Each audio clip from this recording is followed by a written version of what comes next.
Estamos próximos justamente a recordar, reflexionar lo que hace más de 2000 años pasó aquí en la tierra.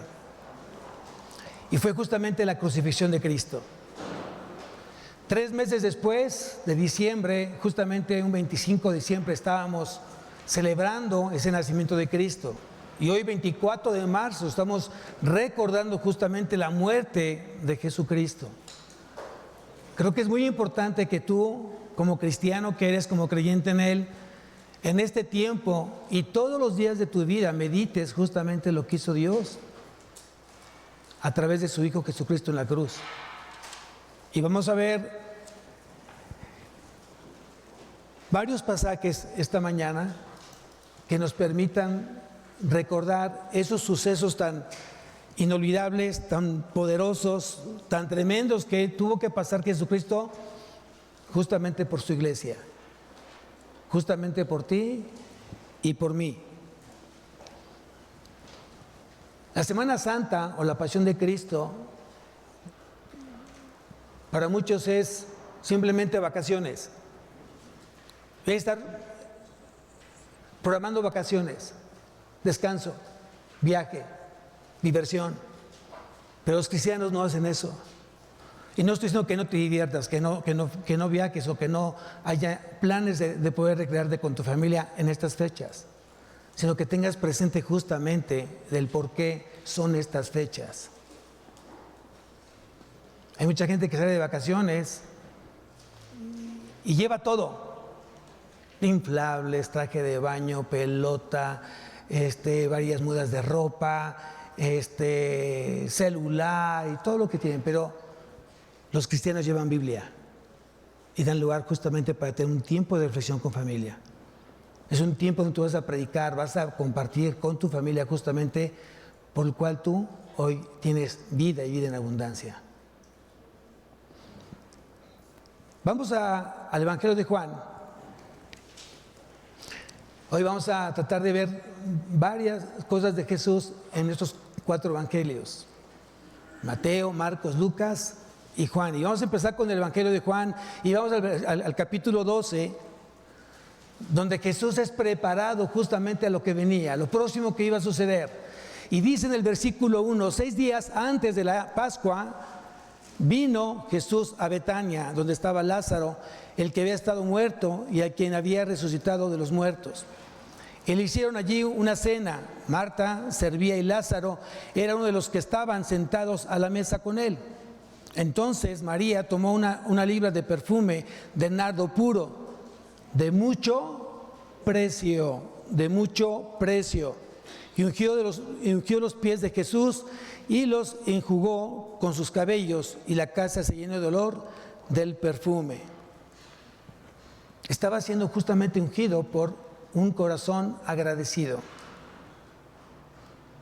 Y Jesús había sido ungido para la preparación de lo que venía próximo a suceder. Y dice que esta mujer, María, con ese corazón agradecido, con ese amor hacia él, no le importó el precio de ese perfume. Se dice que costó 300 denarios. Un denario era un día de trabajo. ¿Cuánto tiempo ahorró esta mujer? 1 año. ¿Y cuál fue el propósito de ese perfume? Ungir los pies de Jesús. Y no le importó derramarlo, esos 300 denarios que le costaron justamente 1 año de trabajo. 1 año de trabajo. Suena muy fácil decirlo, pero fue 1 año de trabajo. Y no le importó justamente hacer esto. Eran 6 días antes de la última fiesta de Pascua. La última que se iba a celebrar justamente, porque el Cordero de Dios iba en camino justamente a la cruz.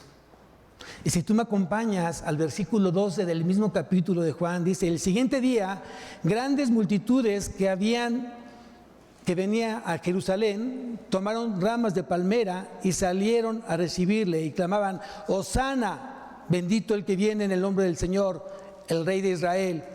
Y halló Jesús un asnillo y montó sobre él, como está escrito: no temas, hija de Sión, he aquí tu rey viene, montado sobre un pollino de asna.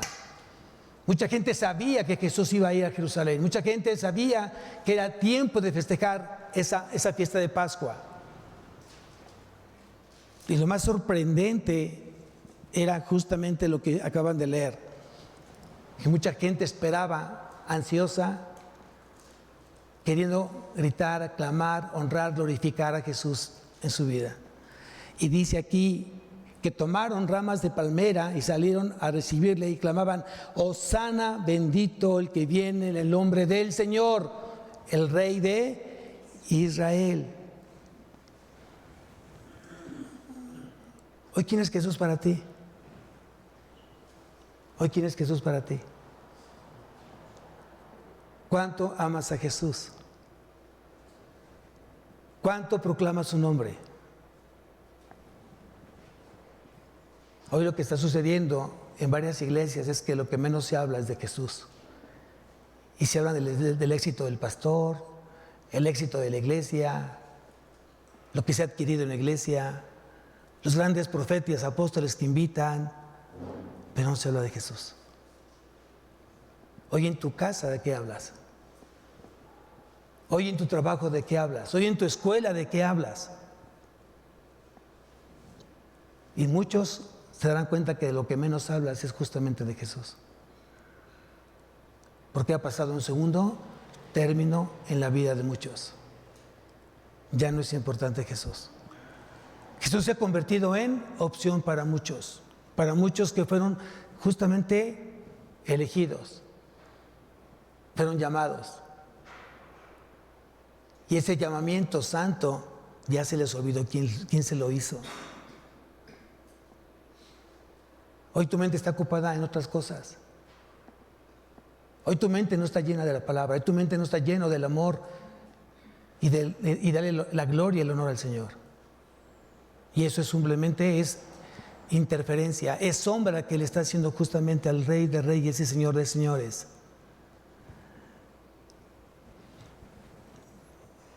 La palabra Hosana significa salva ahora.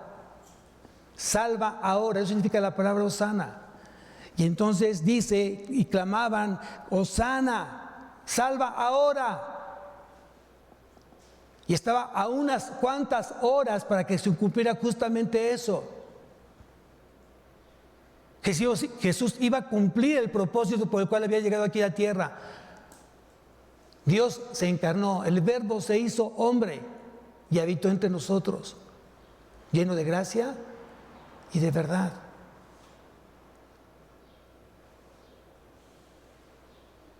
Y para muchos era honroso, glorioso el tener cerca a Jesús. En ese momento dice que ponían hojas de palma sobre donde iba a caminar Jesús, donde iba a pasar Jesús.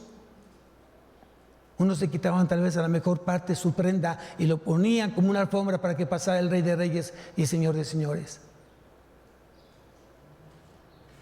A muchos les cuesta justamente desprenderse de su egoísmo, de su orgullo, de su soberbia. Y están lejos de sentir esa humildad y esa mansedumbre y ese compromiso que merece todo nuestro Señor Jesucristo.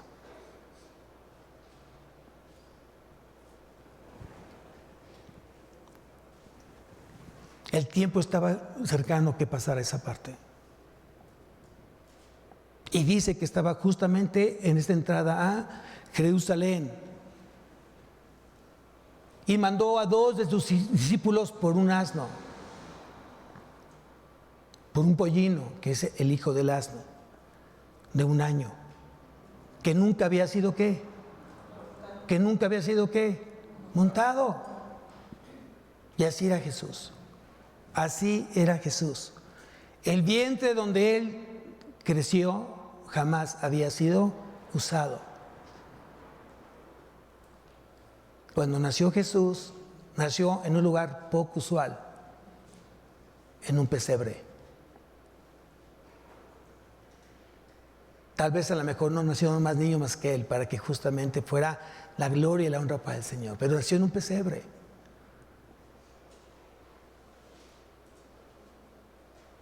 siempre es importante reconocer quién es el primero en tu vida, porque Él se merece, Él demanda ser el primero en todo. ¿Quién dice amén?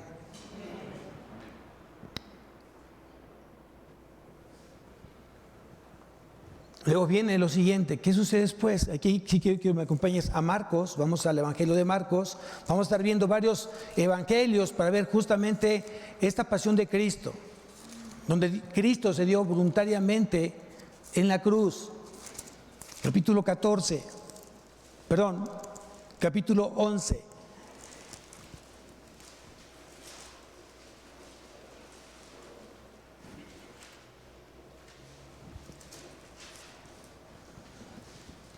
Y después de que Él llegó a Jerusalén, dice, si tú me acompañas al capítulo 11 de Marcos, versículo 12, dice, al día siguiente, cuando salieron de Betania, tuvo hambre. Versículo 15, vinieron pues a Jerusalén, y entrando Jesús en el templo, comenzó a echar fuera a los que vendían y compraban en el templo, y volcó las mesas de los cambistas y las sillas de los que vendían palomas, y no consentía que nadie atravesase el templo llevando utensilio alguno. Y les enseñaba diciendo, no está escrito, mi casa será llamada casa de oración para todas las naciones, mas vosotros la habéis hecho cueva de ladrones. ¿Para qué estaba siendo usado justamente la casa de Dios? ¿Para qué? Para hacer un mercado. Acuérdense que había todo tipo de monedas, no solamente las que manejaban los judíos, los sirios, los babilónicos, había mucho tipo de monedas, y tenían que hacer el cambio para poder comprar lo que se vendía en moneda judía. Entonces imagínense lo que se hacía, el alboroto que se hacía, y muchos entregaban monedas falsas. Y no solamente había un intercambio entre monedas, había muchos animales. Aquí dice en el Evangelio de Marcos que había palomas, en otra parte había animales de todo tipo. ¿Con qué propósito? Para justamente usarlos para los sacrificios que había demandado justamente la misma ley. Pero ¿cuáles eran los requisitos de esos animales? Sin defecto. ¿Y saben lo que estaba pasando? Estaban vendiendo animales ciegos, cojos, enfermos. ¿Y para quién esos animales? Para Dios. Entonces mucha gente estaba sacando provecho justamente de esa vendimia. Y Jesús no lo permitió, porque lo dice claramente, mi casa será llamada casa de oración. Y mucha gente desgraciadamente usa la iglesia como vendimia. Y aquí venden joyas, venden cobertores, venden ropa, y aprovechan justamente eso para estar vendiendo lo que realmente no es correcto a los ojos de Dios, porque este lugar no es para vender. Al menos que lo que se esté haciendo sea para glorificar al Señor, que es diferente, es muy diferente. Aquí se está permitiendo, o se ha permitido muchas veces justamente para terminar la construcción de la iglesia. Y muchas veces alguien ofrendaba sándwiches, ofrendaba dulces, y lo que se vendía era para justamente terminar la obra del Señor. Está próximo el evento de jóvenes, y muchos no saben que hay jóvenes que no tienen el poder adquisitivo para poder ir a ese evento de jóvenes. Y se está haciendo justamente una venta al final del servicio para recaudar y poder hacer que este evento glorifique al Señor. Es diferente a que se haga un evento aquí para lucrar. No, eso no es correcto. Este lugar se hizo para proclamar el mensaje de salvación. Este lugar se creó justamente para que sea una casa de oración. Y ruego a Dios para que siga creciendo la oración en este lugar. Empezamos con casi nada de oración en este lugar. Y cuando comenzamos a orar de una manera que Dios demandaba, hoy ven lo que ven justamente por las oraciones de cada uno de ustedes. Porque esas oraciones vienen de el corazón.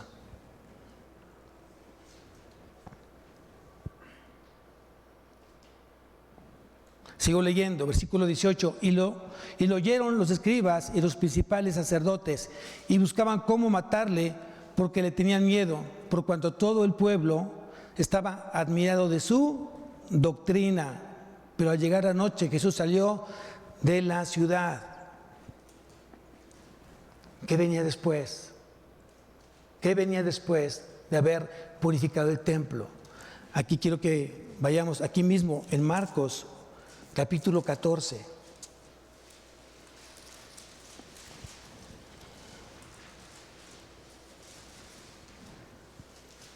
Institución de la Cena del Señor, versículo 12. Institución de la Cena del Señor.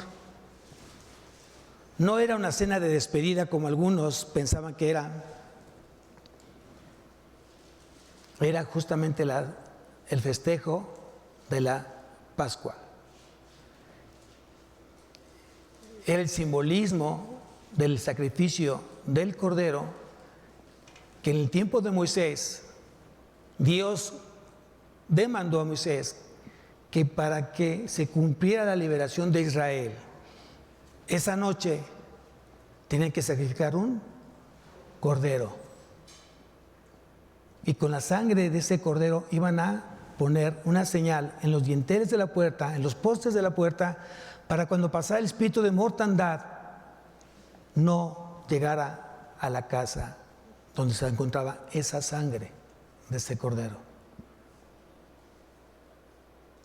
Ese fue el último, o la última prueba, o la última plaga que Dios hizo en Egipto para la liberación de su pueblo, a través de la sangre de un cordero. ¿Cómo es que Dios entonces te llamó? ¿Y cómo es que Dios hoy te perdonó? ¿Y cómo es que Dios hoy te dio la salvación? A través de la sangre del cordero.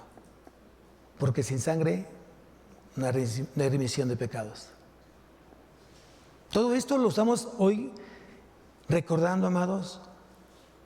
Y yo quisiera de verdad que en este tiempo y todos los días de tu vida, de verdad te pongas a estudiar la vida de Jesús. La obra, la vida, la muerte, la resurrección de Cristo. No hay cosa más importante más que eso. Y no solamente que lo estudies para que luego lo enseñes, sino que lo vivas. Sino que también lo vivas. La Cena del Señor es uno de los mandatos que Jesús dejó para su iglesia. Y lo dejó simplemente como recordatorio de su muerte. De su muerte.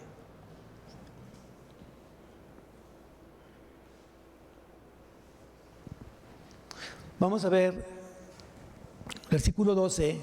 Dice, el primer día de la fiesta de los panes sin levadura, cuando sacrificaban el cordero de la Pascua, sus discípulos le dijeron, ¿dónde quieres que vayamos a preparar para que comas la Pascua?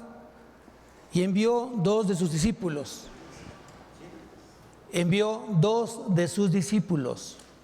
¿Quiénes fueron? Juan y Pedro. Hay que estar leyendo los demás pasajes, no vamos a irnos porque vamos a perder el tiempo y se nos va el tiempo para acá. Dice entonces, y envió dos de sus discípulos y les dijo, id a la ciudad y os saldrá al encuentro un hombre que lleva un cántaro de agua, seguidle, y donde entrare, decid al señor de la casa, el maestro dice, ¿dónde está el aposento donde he de comer la Pascua con mis discípulos? ¿Se dan cuánta gente había para festejar la Pascua en ese entonces? Mucha gente. ¿Cómo entonces tenían que reconocer justamente que un hombre llevaba un cántaro de agua? De acuerdo, en aquellos tiempos, quien era responsable de suministrar el agua en la casa eran las mujeres, no los hombres. Si tú te vas al Antiguo Testamento, ¿quiénes iban a los pozos a sacar agua? ¿Quién daba de tomar agua a los animales?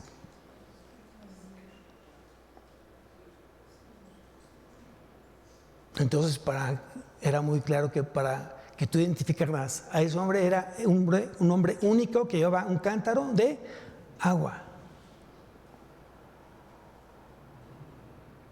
Pero hay que estudiar para entender justamente el contexto de este pasaje. Luego sigue leyendo.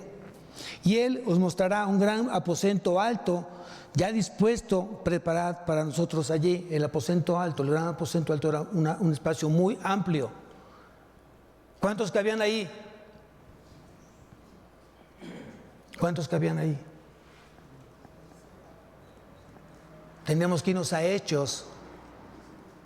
Y dice que había 120 personas. Los discípulos y las mujeres. Entre ellas la madre de Jesús. Fueron sus discípulos y entraron en la ciudad y hallaron como les había dicho y prepararon la Pascua. Y cuando llegó la noche, vino él con los 12.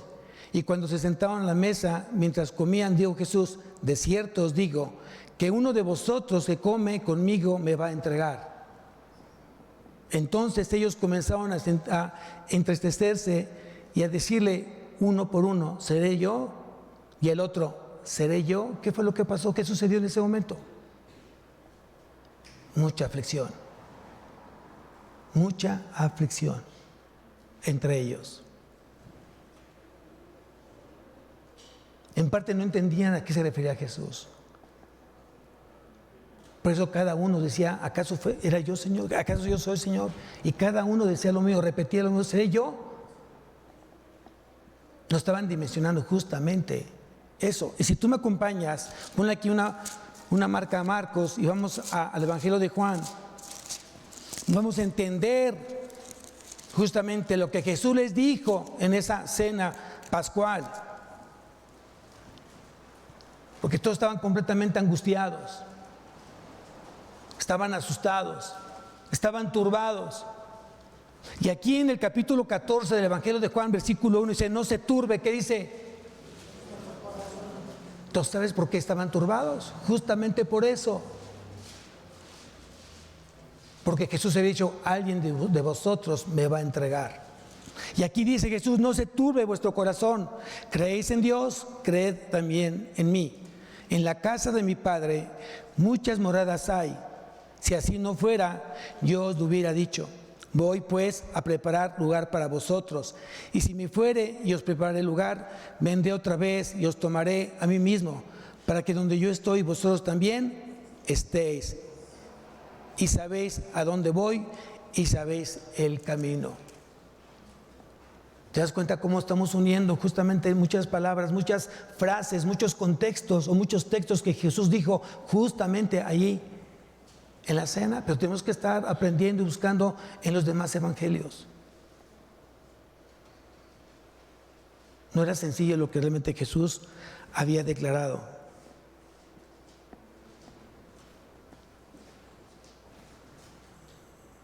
¿Quién iba a entregar a Jesús? Y yo pregunto, ¿no tendría tiempo Judas de reflexionar lo que iba a hacer? ¿No tenía tiempo Judas de meditar lo que estaba a punto de hacer? ¿Dios no le había dado el tiempo suficiente para que justamente se arrepintiera de sus pecados? Como muchos de ustedes. Dios así es. Dios te da el tiempo suficiente para que haya un arrepentimiento. Y muchos hoy todavía no lo hacen. Mucha gente no se arrepiente. Hay mucha gente que está viviendo con pecados no confesados. Hay mucha gente que está viviendo con pecados ocultos. Y es muy fácil identificar a esas personas cuando comienzan a enfriarse. Cuando hay pecado oculto, cuando hay pecados no confesados, comienza a enfriarse el corazón. Se comienza a endurecer. Y ya no tan fácilmente entra en la palabra en su corazón. Comienzan a tener un endurecimiento en el corazón que no permite que la palabra entre. Y por eso mucha gente comienza a no leer la palabra como lo hacía antes, constante, de día y de noche, de día y de noche, meditándola, guardándola. dejando que la palabra misma haga lo que tiene que hacer la palabra en la vida de cada quien lo lee, de cada creyente.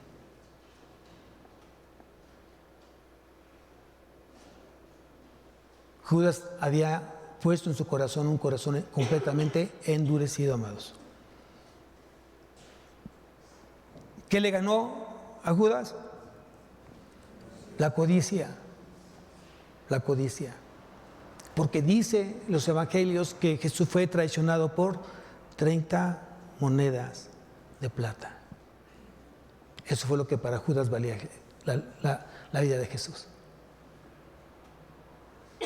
¿Para ti cuánto vale la vida de Jesús? No hay precio, amados.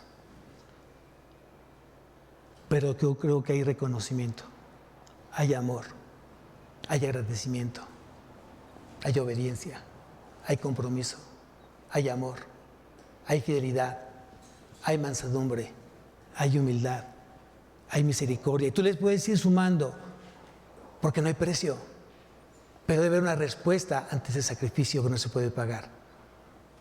Imposible que tú lo pagues. Pero ¿qué Dios está demandando hoy en tu vida? ¿Qué es lo que Jesús te está demandando día con día? Es muy diferente esa parte.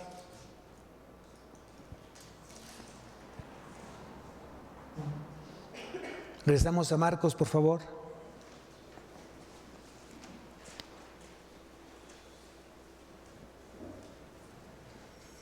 Entonces ellos, estamos en el capítulo 14, versículo 19, entonces ellos comenzaron a entristecerse y a decirle uno por uno, seré yo, y el otro, seré yo.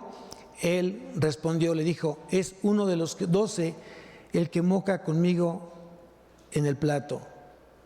A la verdad el Hijo del Hombre va, según está escrito de él, mas ay de aquel hombre por quien el Hijo del Hombre es entregado. Bueno le fuera a ese hombre no haber nacido. Wow. Wow. Aquí es muy fácil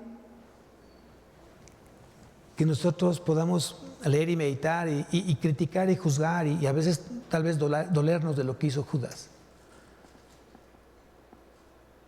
Pero yo creo que a veces nosotros somos Judas. Porque a veces traicionamos justamente la doctrina de Jesús. Muchas veces no estamos haciendo lo correcto a los ojos de Él, cuando Él ya nos lo enseñó. Aprende de mí que soy manso y humilde de... ¿Cuánto estás creciendo en mansedumbre? ¿Cuánto estás creciendo en humildad? ¿Cuánto? ¿Cuánto nos estamos pareciendo más a Jesús? ¿Cuánto?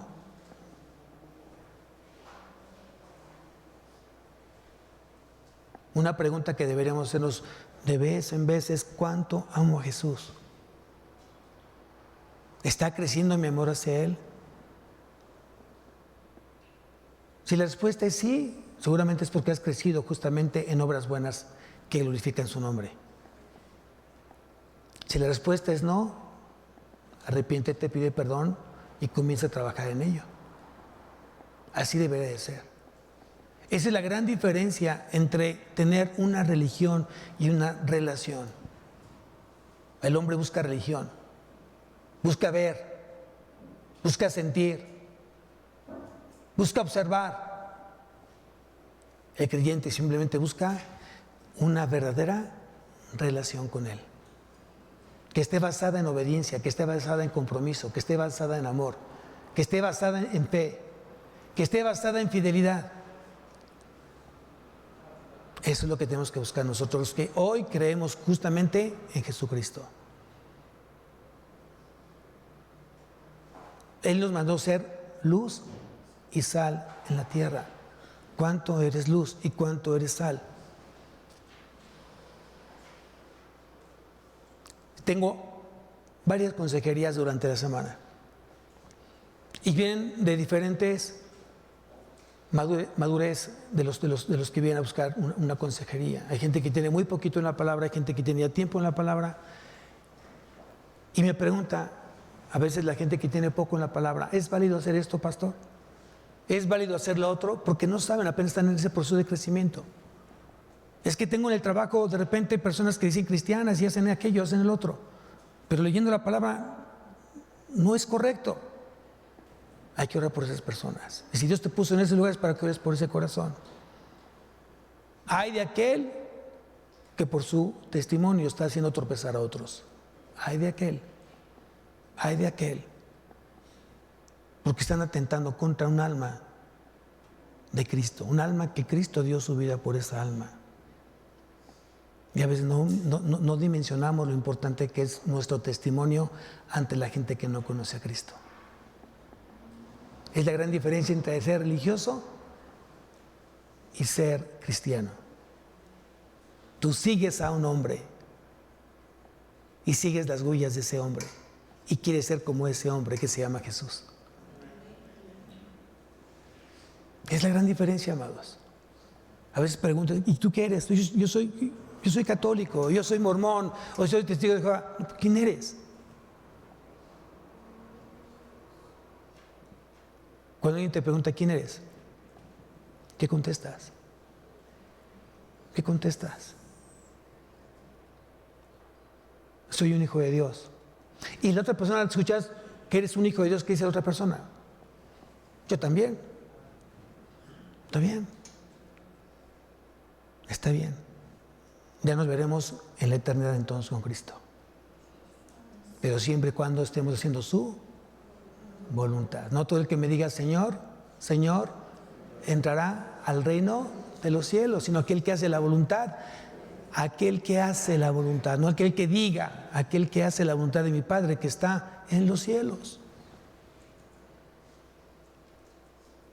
Dios es un Dios de hacer, no tan solo decir.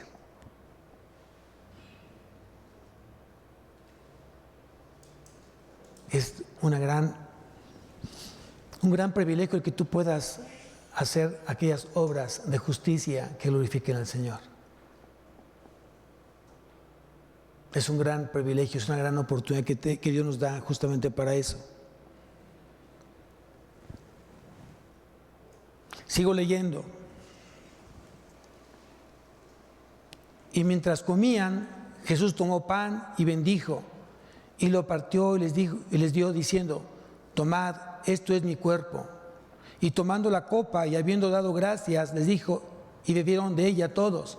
Y les dijo, esto es mi sangre del nuevo pacto, que por muchos es derramada. No dice por todos. No es lo mismo todos que muchos. Muchos serán llamados, pocos los escogidos. Hay que entender, hay que leer, hay que meditar, hay que ver lo que está diciendo Jesús. Entonces quiere decir que su sangre no es por todos, sino por muchos. Y esos muchos son aquellos que han decidido creer en Él. Creer en Él, creer en Él. Y el que tú creas en Jesús, ¿qué implica? ¿Qué implica? ¿Qué implica? Amén, qué bueno. Es justamente lo que tenemos que aprender. Si una fe no lleva frutos, es una fe muerta en sí misma, lo que dice Santiago. Muchos hablan justamente que es una época de mucha reflexión, de mucha tristeza, y muchos mandan no comer, no escuchar música. Muchos llaman, dicen, en este tiempo no se dice groserías, En este tiempo no se escucha música, En este tiempo no se come carne, Y después, haz lo que quieras. No. Eso es la religiosidad, amados.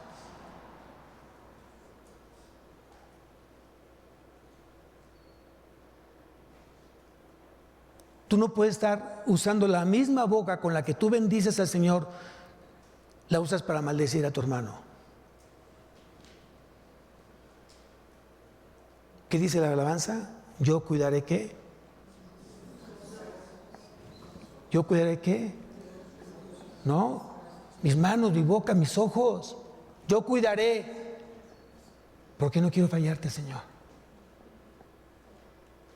Eso debe ser algo que esté retumbando en tus oídos todos los días de tu vida. No, yo cuidaré mis ojos, yo cuidaré mi boca, yo cuidaré mis manos. No quiero fallarte más, Señor. Porque te amo y no quiero lastimar mi relación contigo. No quiero lastimar mi relación contigo. Necesito estar unido a ti a través de la santidad. Esa es una gran diferencia, amados.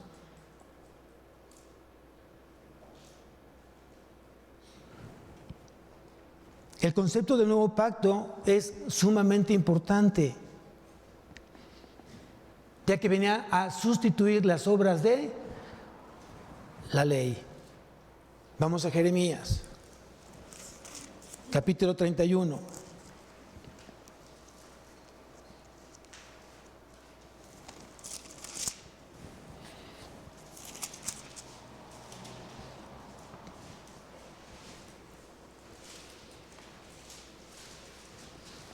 Jeremías capítulo 31, versículo 31 dice: He aquí que vienen días, dice Jehová, en los cuales haré nuevo pacto con la casa de Israel y con la casa de Judá.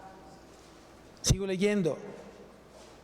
No como el pacto que hice con sus padres el día que tomé su mano para sacarlos de la tierra de Egipto, porque ellos invalidaron mi pacto, aunque fui yo un marido para ellos, dice Jehová. Versículo 33, pero este es el pacto que haré con la casa de Israel. Después de aquellos días, dice Jehová, daré mi ley en su mente y la escribiré en su corazón, y yo seré a ellos por Dios, y ellos me serán por pueblo. Y ninguno enseñará más, ninguno a su prójimo, ni ninguno a su hermano, diciendo: conoce a Jehová, porque todos me conocerán, desde el más pequeño de ellos hasta el más grande, dice Jehová, porque perdonaré la maldad de ellos y no me acordaré más de su pecado. Entonces, ¿qué garantiza el nuevo pacto? El nuevo pacto garantiza también la salvación eterna en base a la obra de Cristo.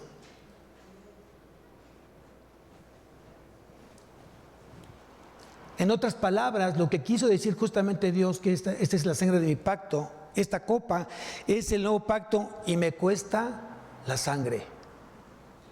Eso fue lo que quiso decir Jesús. Esta copa es el nuevo pacto. Acuérdate que la copa es el juicio de Dios, es la ira de Dios. La copa significa eso, la ira o el juicio de Dios. Esta copa es el nuevo pacto que me cuesta la sangre. Y lo podemos ver en la primera carta a Pedro, capítulo 1, primera carta de Pedro, capítulo 1, versículo 18, dice: sabiendo que fuisteis rescatados de vuestra vana manera de vivir, la cual recibisteis de vuestros padres, no con cosas corruptibles como oro o plata, sino con la sangre preciosa de Cristo, como de un cordero sin mancha y sin contaminación. Sigo leyendo. Ya destinado desde antes de la fundación del mundo, pero manifestado en los postreros tiempos por amor de vosotros, y mediante el cual creéis en Dios, quien le resucitó de los muertos y le ha dado gloria, para que vuestra fe y esperanza sean en Dios, habiendo purificado vuestras almas por la obediencia a la verdad mediante el Espíritu, para el amor fraternal no fingido. Amaos unos a otros entrañablemente de corazón puro, siendo rociados no de simiente corruptible, sino de incorruptible, por la palabra de Dios que vive y permanece para siempre. Este es el nuevo pacto, que vino a invalidar el antiguo pacto, que se hacía justamente año con año a través de sacrificio de animales. Y el de Cristo fue una sola vez y para siempre.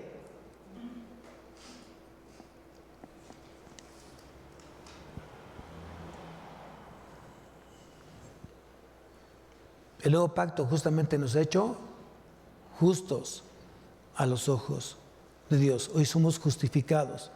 Hoy ya no estamos condenados. Y lo dice en Romanos capítulo 8, versículo 1. Romanos 8, 1. Ahora pues ninguna condenación hay. Ahora pues ninguna condenación hay para los que están en Cristo Jesús, los que no andan conforme a la carne, sino conforme al Espíritu. Es importante que lo tengas subrayado este pasaje, lo medites Y dice, ahora pues ninguna condenación. Gracias a este nuevo pacto ya no somos condenados.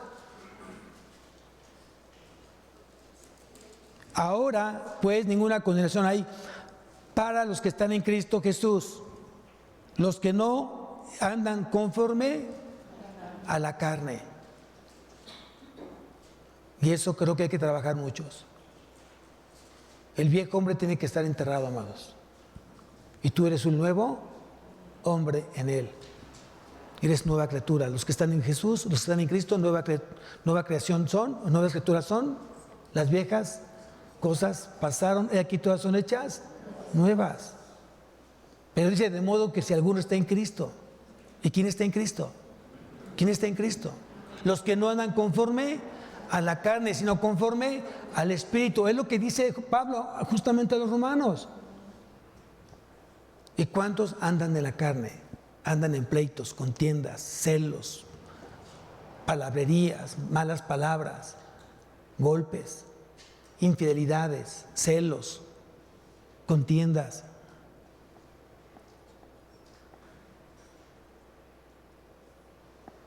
Hay mucho en qué estar meditando, hay mucho en qué estar trabajando. Si realmente hoy estoy siendo perfeccionado a través de la palabra. Hoy estad limpios por la palabra que os he hablado, dice Jesús.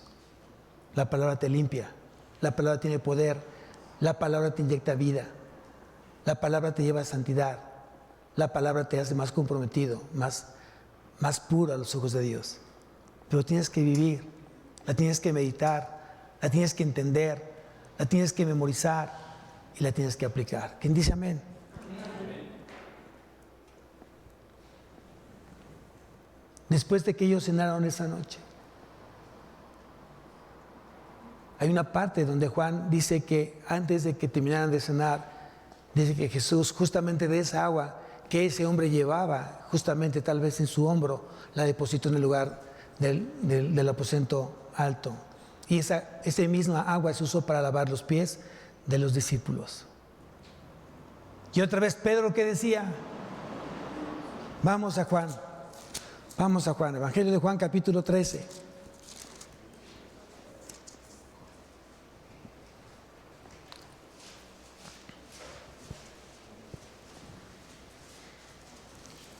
Versículo 4, dice, se levantó de la cena y se quitó su manto y tomando una toalla se la ciñó.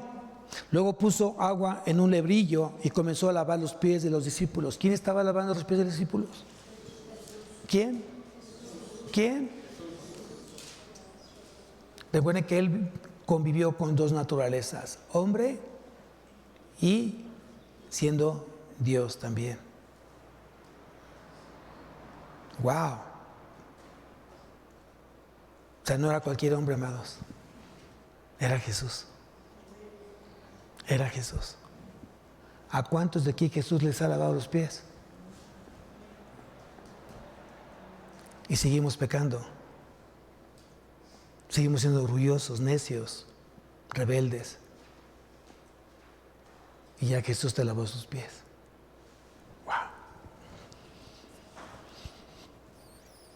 Luego puso agua en el lebrillo y comenzó a lavar los pies de los discípulos y a enjuagarlos con la toalla con que estaba ceñido. Entonces vino Simón Pedro y Pedro le dijo, Señor, ¿tú me lavas los pies? Respondió Jesús y dijo, lo que yo hago, tú no lo comprendes ahora, mas lo entenderás después. Qué palabras tan sabias que hoy siguen haciendo impacto en nuestra vida. Hay muchas cosas que ni siquiera hoy entendemos, pero por obedecer a Dios, en algún momento las vamos a entender. Pero hoy tenemos que obedecer, aunque tú no lo entiendas. Mucha gente de repente es que hasta que yo no me caiga, no haga clic, pastor. No, obedece primero. Pero esto no entiendo, no importa. Ya lo entenderás después. Hoy te toca obedecer. Y siempre vas a obedecer. Y mañana vas a obedecer. La obediencia trae... ¿Qué trae la obediencia? ¿Qué trae la obediencia? Bendición. ¿Quién es testigo de eso? La gente que hoy no está siendo bendecida es porque ha sido necia, rebelde. contumaz, dice la palabra. Y busca por mí muchas formas de tener cosas. Y mientras no hay obediencia, no hay bendición. Eso apréndetelo. Y más si estás sentado el día de hoy aquí, porque justamente para ti este mensaje. No es casualidad, no es coincidencia, es diosidencia. Tienes que ser ¿qué? Obediente. Obediente. Pedro le dijo, no me lavarás los pies jamás. Este Pedro parecía que sabía más que Dios. ¿Cuántos Pedros hay aquí? Siempre de fácil palabra, ágil palabra, ¿no? No pienses, ya hablaste como 20 palabras, después estás llorando. No quise decir eso, pues ¿para qué ande hablando sin pensar? Conecta tu lengua con la cabeza. No la desconectes. ¿Ya pensaste lo que vas a decir? ¿Sabes cómo lo va a sentir la otra persona? ¿Sabes lo que puede repercutir? ¿Sabes lo que viene después de lo que tú hayas dicho? Ay, perdóname. Pues ponga atención. Porque muchas veces somos así, de fácil palabra. ¿A quién le estaba diciendo Pedro? No me lavarás los pies jamás. ¿A quién se lo estaba diciendo? No me importa lo que tú estés haciendo, Señor, no lo vas a hacer. Como que yo sé por qué lo estoy diciendo. Y así son muchos. Se sienten más serios que Dios.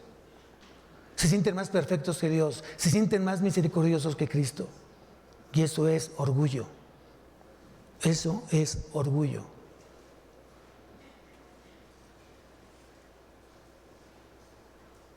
Y luego, ¿qué le contesta Jesús? ¿Ah, sí? ¿No quieres? ¿Seguro que no quieres? A ver, Pedro. Yo crecí de amor. A ver, Peter. No. Dice, si no te lavaré, no tendrás parte conmigo.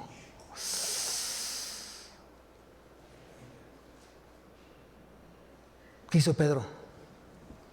Le dijo Simón Pedro, Señor, no solo mis pies, sino también las manos y la cabeza. Ya era abusivo. O sea, se va al extremo. Y mucha gente se va al extremo de las cosas.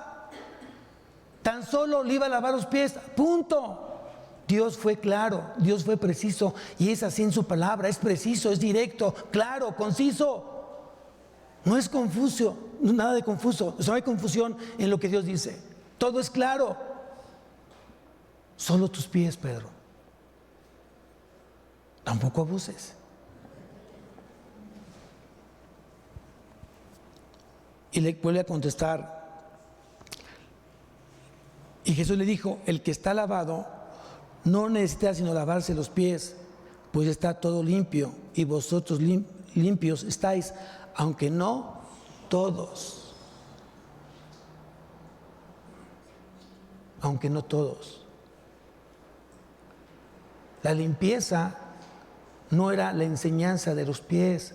Aunque tú sabías que en los tiempos de Jesús todo estaba lleno de mucha suciedad en el camino, porque había muchos animales.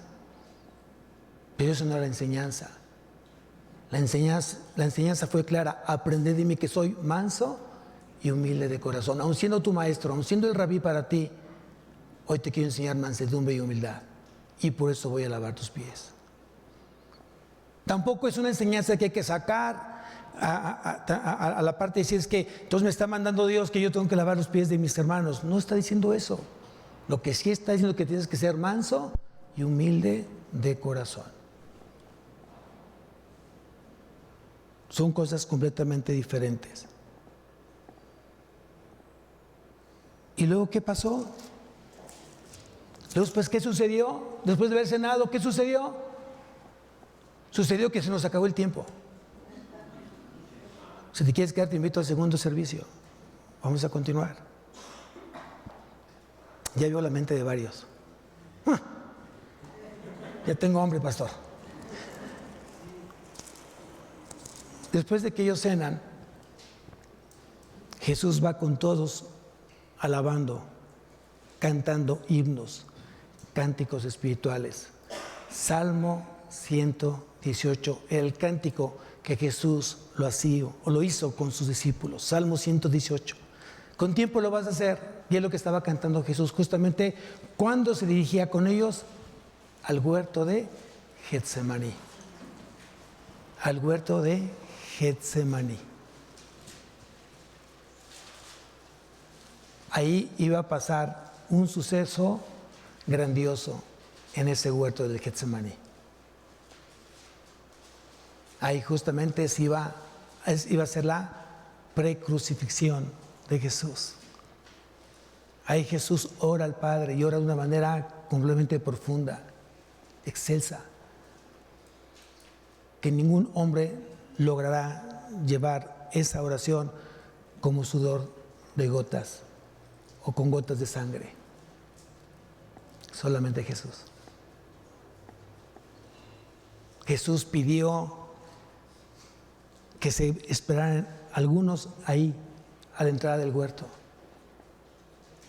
Y solamente 3 les pidió que lo siguieran, que lo acompañaran: a Juan, a Jacobo y a Pedro. Espérenme aquí en lo que yo voy a orar a mi Padre. Pero velad y orad. Esa fue la instrucción. Y después, cuando Él viene, después de haber orado, ¿los encuentra? ¿Los encuentra? Así como tú comprenderás. Y si a Jesús se le durmieron, ¿qué les puede esperar el pastor? Vamos a levantarnos, iglesia. Cierra tus ojos.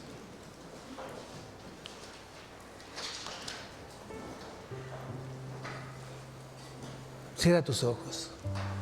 Yo espero que Dios haya hablado a tu corazón, que Dios haya hablado a tu vida y que salgas diferente a como tú llegaste a este lugar. Es un tiempo donde tenemos que regresar nuevamente a los principios bíblicos y a conocer quién es mi Señor, quién es mi Salvador, quién fue el que dio su vida en la cruz, quién fue quien me dio el perdón de los pecados, perdonó todos mis pecados y me dio vida eterna. ¿Quién vino hace 2000 años a morir en esa cruz? Y gracias a esa cruz le quitó todo el poder a Satanás, le quitó todo el poder al pecado y le quitó todo el poder al mundo. Él es Jesús, el Cristo, el Mesías, el ungido, el Salvador. Él es el camino, la verdad y la vida. Él es el que te ama y nunca va a dejar de hacerlo. Él prometió estar contigo todos los días hasta el fin del mundo contigo y lo está cumpliendo. Ese es tu Señor. Él es tu fiel Señor, que siempre te va a sostener, siempre te va a sostener, siempre te va a fortalecer, siempre te va a alentar y siempre te va a amar. Padre mío, te doy tantas gracias, Señor, por tu amor. Gracias por tus maravillas, por tus milagros. Yo soy uno de ellos, Señor. Has tocado mi vida y me estás cambiando. Lo que nunca pudo hacer el hombre, lo que no pudo hacer nadie en mi vida, ni mis padres, ni mis amigos, nada ni nadie pudo cambiar más que tú, Señor. Yo sé que aún no terminas conmigo, pero anhelo profundamente que sigas obrando con poder, porque tú comenzaste la buena obra en cada uno de nosotros y la estás perfeccionando hasta la venida de nuestro Señor Jesucristo. A ti sea la gloria, Señor, a ti sea la honra. Enséñame a depender de ti. Enséñame a ser un oidor y hacedor de tu palabra. Enséñame a ser humilde y manso de espíritu. Enséñame a depender en todo momento de ti. Y gracias por esa paz que sobrepasa todo entendimiento que ha guardado mi corazón y mi pensamiento en Cristo Jesús. Amén y amén.